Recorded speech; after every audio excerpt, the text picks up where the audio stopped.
Assalamualaikum warahmatullahi ta'ala wabarakatuh.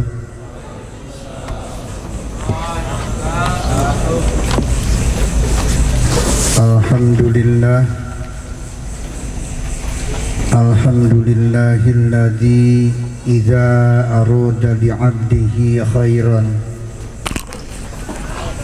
razaqahu tafaquha fiddin wa ayyadahu biquwwatil imani wa kamalil yakin. Wassalatu wassalamu ala sayyidina Muhammadin sayyidil anbiya wal mursalin wa ala alihi wa sahbihi ajmain.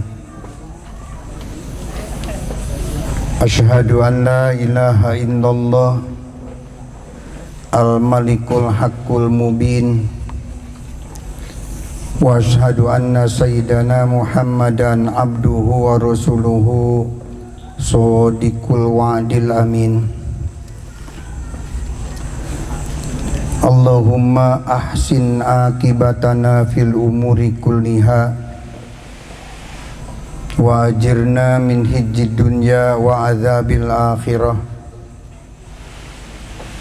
Allahumma altuf bina fi taisiri kulli asir fa inna taisiru kulli asir alaika yasir wa as'alukal yusra wal mu'afata fid dunya wal akhirah. Rabbana innaka jami'un nasi liyaumil la raiba fi innallaha la yukhliful mi'ad. Amma ba'du, al-mukarramun, para ulama, al-asatid wal khutaba, tokoh agama, tokoh masyarakat, wabil khusus ketua, wakil ketua, serta para jemaah forum silaturahmi Desa Sukadami, khusus anu ngagaduhan ieu wongkon, para pengasuh pesantren, dewan guru, oge marurah kali santri yang semua saya hormati dan semoga mendapat rahmat Allah Subhanahu wa taala. Pertama-tama mari kita haturkan puji dan syukur kehadirat Rabbul Alamin yang dengan kudrat irodat ridho inayah beliau pada malam ini menakdirkan kita untuk bisa bertemu dalam rangka kelanjutan pertemuan silaturahmi forum silaturahmi Desa Sukadami, yang mudah-mudahan dengan pertemuan ini kita mendapatkan ilmu nafi untuk menambah kekuatan keimanan, keyakinan, dan meningkatkan ketakwaan kita pada Allah Subhanahu wa taala. Rahmat dan salam kita haturkan ke baginda Rasulullah sallallahu alaihi wasallam dan para sahabat juga tabi'in. Tidak lupa kita semua sebagai umat beliau yang insya Allah mutaba'ah akan segala titah dan menjauhi segala cegahannya, dan mudah-mudahan di akhirat nanti kita termasuk golongan yang mendapatkan syafaat udma dari beliau Rasulullah sallallahu alaihi wasallam. Hadirin yang saya hormati, tentunya saya tidak bisa sebut satu persatu para ulama, para kiai, dan mudah-mudahan tidak mengurangi rasa hormat dan ta'dim dalam forum silaturahmi ini. Alhamdulillah saya bisa ditakdirkan untuk bersilaturahmi yang memang tidak tahu dari jauh-jauh hari. Tentunya rahmat Allah berpihak kepada saya, khususnya dapat bertemu silaturahmi dengan forum yang telah dibentuk sekian lama. Katanya sudah sampai 12 kali pertemuan, artinya 12 bulan berjalan forum silaturahmi ini. Dan mudah-mudahan forum silaturahmi ini semakin lama semakin maju, semakin kuat, semakin kokoh persatuannya, dan semakin maju dalam keilmuannya. Tentunya di dalam ilmu yang maju, ridho Allah yang didapatkan. Amin ya rabbal alamin. Hadirin yang saya hormati, dalam kesempatan ini saya diberikan waktu yang telah dibatas, juga sebahagian yang harus disampaikan. Antara lain, kemarin telah melalui bulan yang sangat bersejarah, juga di depan ada bulan yang penuh rahmah, bulan Ramadan. Katanya sedikit untuk bisa koreksi mengenai bulan-bulan terhormat tersebut. Pertama, sekali lagi bersyukur atas berjalannya forum silaturahmi yang di dalamnya bukan apa-apa, hanya di dalamnya pengajian, tidak ada politik dan sebagainya. Forum silaturahmi ini khusus untuk mengisi ruhani dengan materi-materi pengajian.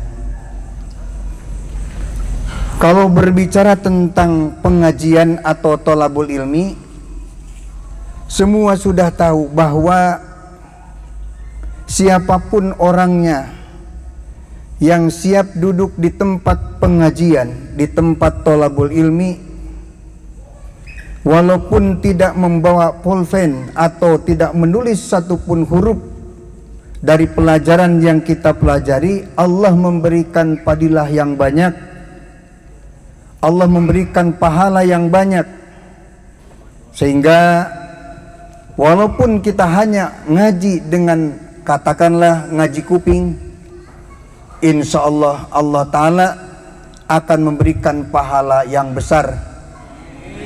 Insya Allah sesuai dengan hadis Rasulullah SAW, kaman tasaddaqo bimi'ati parosis sabik.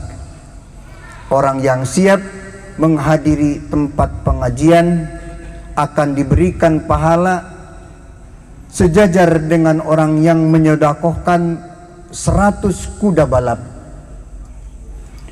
Jika kuda balap dilihat dari nilai materinya,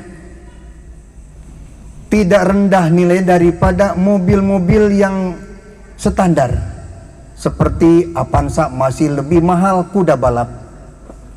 Atau dengan ras umpamanya masih mahal kuda balap. 100 mobil ras didapatkan oleh orang yang mulus tulus ikhlas menghadiri tempat pengajian. Kalau saja 100 kuda yang diberikan, kita ingat bahwa padilah daripada infak lain dengan padilah amal-amal yang lain. Amal yang lain Allah memberikan padilah manjabil hasanati palau asratu amsaliha. Siapa orang yang mengerjakan satu amalan, maka Allah memberikan 10 pahala. Lain dengan infak dan sodakoh. Kalau sodakoh diabadikan dalam Al-Quran, mathalul ladina yunfikuna amwalahum fi sabilillah kamathali habbatin ambatat sab'a sanabila fi kulli sumbulatin mi'atu habbah. Kalau infak padilahnya bukan 10 tapi 700. Kalau saja tadi dikasih padilah 100 kuda balap, artinya 100 kali 700 kuda balap. Kalau dilihat dari segi infak. Kenapa infak lain dibedakan padilahnya lebih besar daripada amalan-amalan yang lainnya, daripada baca Al-Quran, daripada sholawat, daripada wiridan, dikir dan sebagainya, tahmid, tahlil? Kenapa? Kalau kita melihat pemahaman atau pendapat yang disampaikan oleh Imam Ghazali, amalan yang susah dilakukan itulah amal yang besar padilahnya. Jika setelah sembahyang disuruh membaca tasbih subhanallah 33, enteng. Tahmid alhamdulillah 33, lancar. Tahlil 100, lancar. Tapi setiap habis sholat disuruh mengeluarkan 50.000 kocek dari kantongnya, susah. Itulah makanya Imam Ghazali mengatakan amal yang berat dilakukan itu amal yang besar padilahnya. Makanya Allah mengatakan 700 padilah untuk orang yang menginfakkan sesuatu untuk perjuangan agama Allah. Umpamanya 1000 yang kita sodakohkan, 1000 yang infakkan, 700.000 padilah yang akan didapatkan. Bukan hanya padilah yang didapatkan ke depan, otomatis 700.000, kalau di 1000, 700.000 padilah dari sodakoh, maka 700.000 bentuk dosa dihapuskan. Karena innal hasanat yudhibnas sayyiat, sesungguhnya setiap kebaikan itu adalah menghapus kesalahan, menghapus dosa. Jika ke depan mendapatkan 700.000 dari 1000 infak, mendapatkan 700.000 padilah, maka ke belakang 700.000 bentuk dosa dihapuskan oleh Allah Subhanahu wa ta'ala. Maka mudah-mudahan kita duduk atau diam termenung di tempat pengajian, sertakan niat yang ikhlas, yang mulus, yang karena Allah, supaya mendapatkan pahala 700 atau 100 kuda balap tadi. Jika 100 kali 700, berapa banyak padilah untuk orang yang duduk atau yang menghadiri majlis talim, majlis thalabul ilmi. Selanjutnya perlu juga diketahui bahwa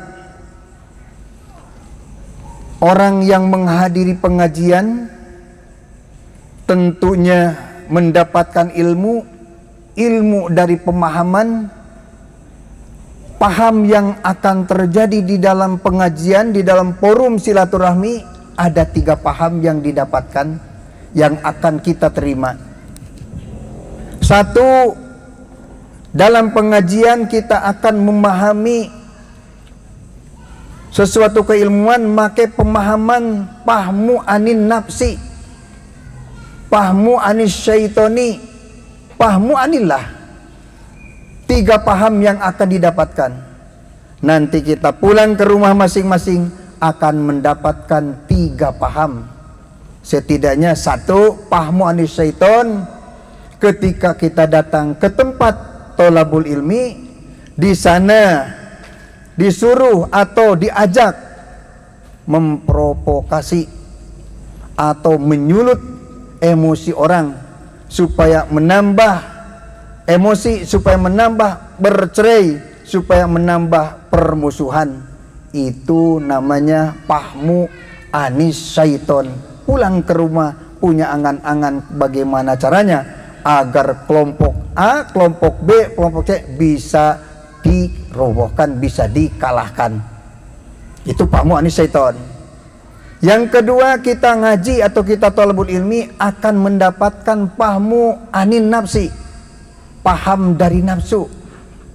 Sebagaimana sering kita dengar dan ketahui bahwa nafsu itu ada yang memperhitungkan 7 nafsu, khususnya dari Thariqat Khass yang sering mempelajari tentang nafsu sehingga menjadi latifah. Dari nafsu-nafsu yang ada pada diri kita menjadi latifah di dalam jiwa kita. Nafsu yang biasa diceritakan atau bisa dikaji biasanya 7 nafsu atau 9 nafsu atau 11 nafsu. Nafsu ammaroh, nafsu lawamah, nafsu sawalah, nafsu asasah, nafsu mulhimah, nafsu mutmainnah, nafsu rodiyah, nafsu mardiyah, nafsu zakiroh, nafsu kamilah, nafsu mukamil. Itu nafsu. Dari sekian banyak nama-nama nafsu terbagi 2. Satu, kelompok nafsu yang mengajak untuk kesalahan, untuk kemaksiatan, untuk kejahatan. Berapa nafsu? Ada 4 nafsu yang khusus mengajak untuk kejahatan. Satu, nafsu lawamah, nafsu amaroh. Yang kedua, nafsu sawalah. 3, nafsu asasah. 4, nafsu lawamah. Itu mengajak untuk kejahatan. Khusus 4 nafsu tersebut mengajak, menyeret kita ke wilayah kejahatan, ke wilayah kemaksiatan. Nafsu amarah, al-amaratu bisu, yang selalu mengajak kejahatan. Jika para ahli thariqat beriadoh, beliau kalau betul-betul munajatnya betul-betul riadohnya, akan ditemukan nafsu amarah tempatnya di atas jidat kita, warnanya hitam. Keluar kalau didorong dengan zikir, dengan zikrullah akan bisa keluar dari bagian atas warnanya hitam. Makanya ketika kita nafsu amarah, lupa mana kompor, mana meja, mana apa, di pedak terus, di injak-injak terus ya. Kalau nafsu amarah tidak kelihat siapa ini istri, siapa ini anak, yang jelas sudah lupa, sudah gelap, itu nafsu amarah.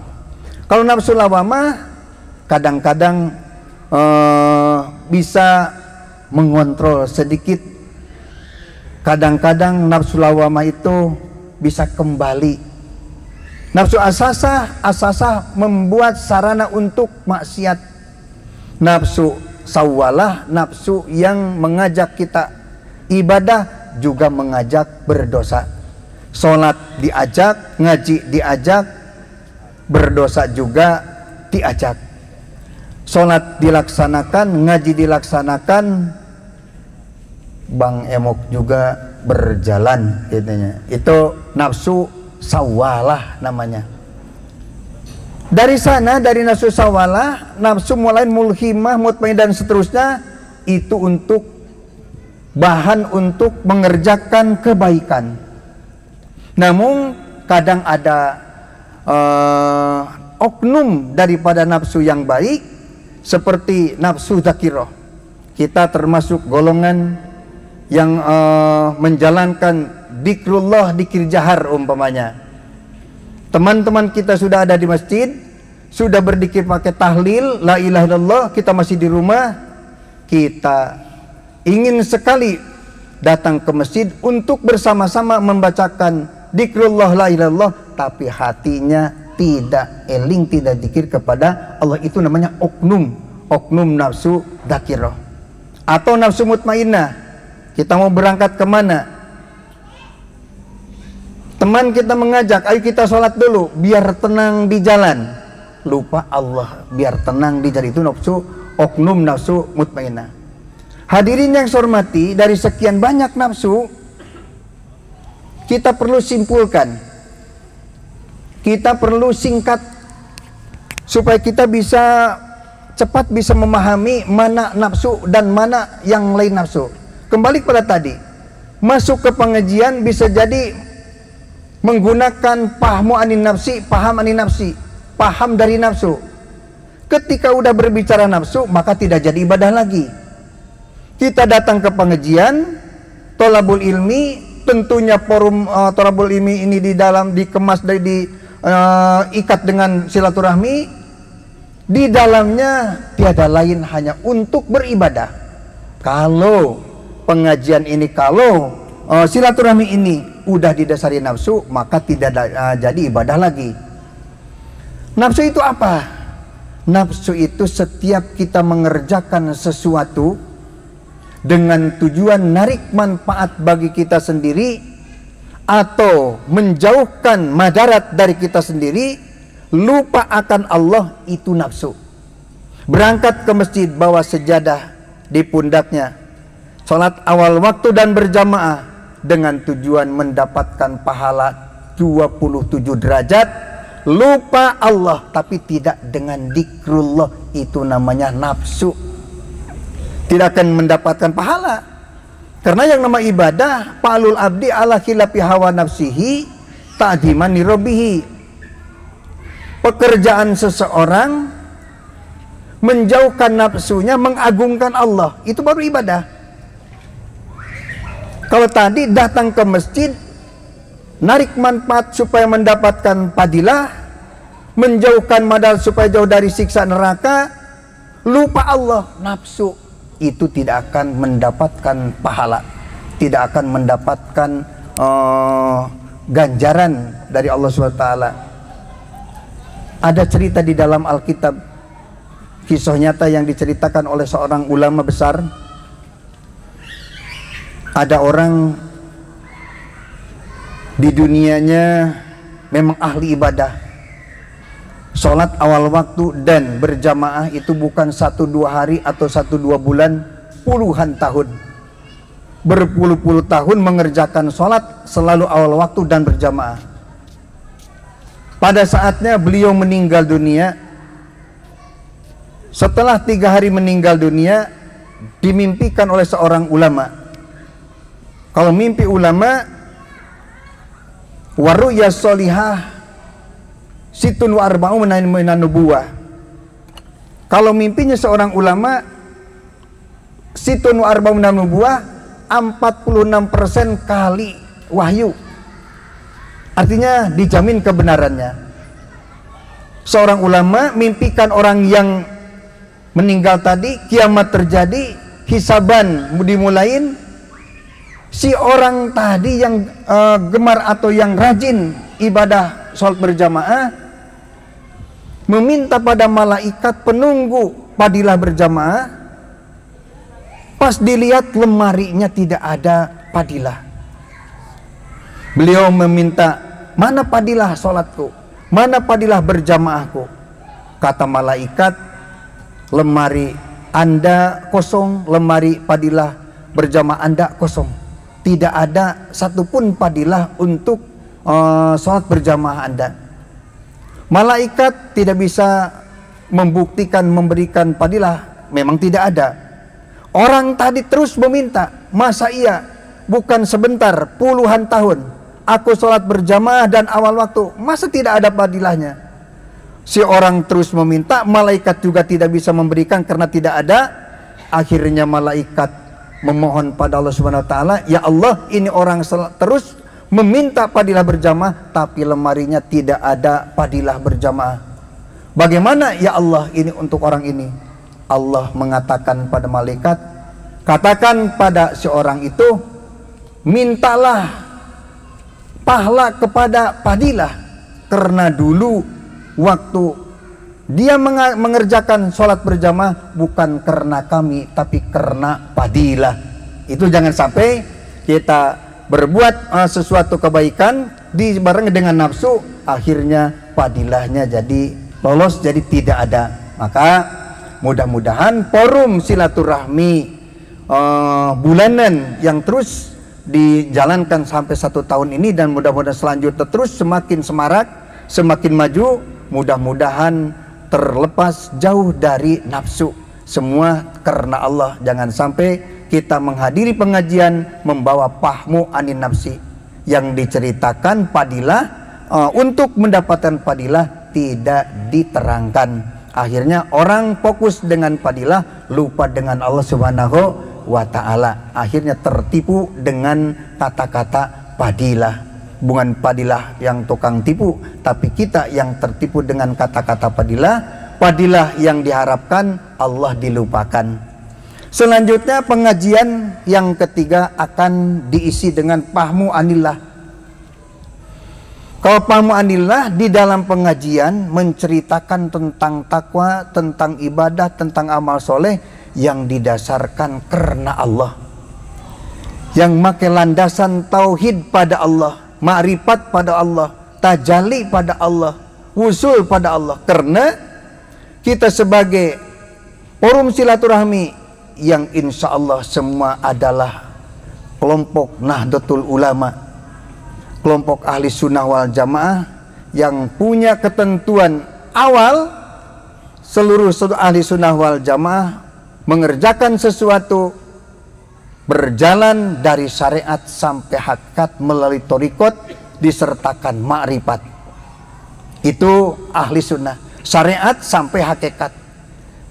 Bila saja syariat dilaksanakan tanpa disertakan hakikat, atilatun wa syariat bila hakikat atilatun. Mengerjakan sesuatu tanpa disertakan ma'rifat, tanpa disertakan wusul dengan Allah, tanpa tajali atilatun. Jangan mimpi punya padilah, kosong. Apalagi sebaliknya, wal hakikat bila syariat batilatun. Mengerjakan hakikat tanpa mengerjakan syariat batilatun, total itu batal. Yang diceritakan nur awal, nur akhir, tajali atau wusul dan sebagainya, alam qobaqosan dan sebagainya, tapi tidak melakukan, tidak mengerjakan syariat, itu batilatun. Yang sangat dikhawatirkan oleh kita semua, masih banyak sekali orang yang mengerjakan syariat tapi tidak disertakan dengan wusul, dengan tajali pada Allah Subhanahu wa ta'ala. Itu atilah. Wa syariat bila hakikat atilatun. Syariat tidak didasarkan dengan hakikat atilatun, kosong. Itulah pengajian. Setiap forum pengajian tidak jauh dari 3 pemahaman. 1, pahmu anis syaiton, menyulut dan menyuruh orang supaya menambah kericuhan, kerusuhan dan sebagainya. 2, pahmu anin nafsi, kembali kepada nafsu, narik manfaat bagi pribadi kita, menjauhkan madarat tapi lupakan Allah.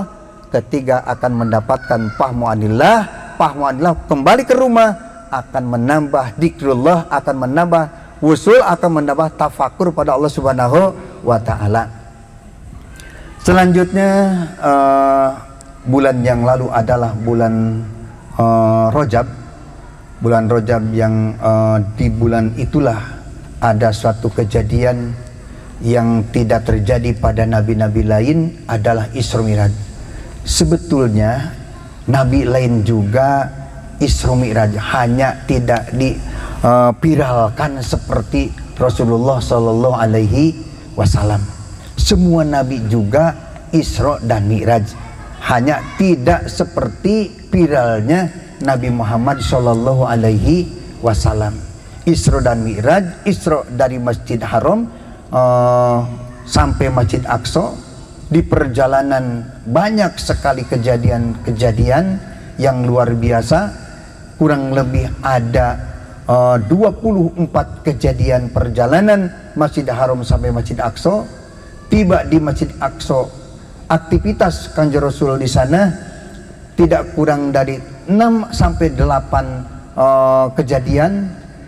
Kemudian lalu Mi'raj ke langit ke-1, langit ke-2 sampai langit ke-7, sampai ningkat terus ke Sidratul Muntaha, Qoba Qosain sampai Au-Adna. Di sanalah di Au-Adna Rasulullah diberikan anugerah kewajiban sembahyang 50 waktu. Setelah Rasulullah turun dari Awadna ke alam Jabarut, turun lagi dari Awadna ke alam Malakut, ketemu dengan nabi-nabi lain. Nabi-nabi lain berkata, "Ya Rasulullah, Nabi Agung Nabi Muhammad diberikan sholat 50 waktu satu hari, jangankan umatmu yang kecil-kecil, umat saya juga yang gede-gede tidak akan mampu melakukan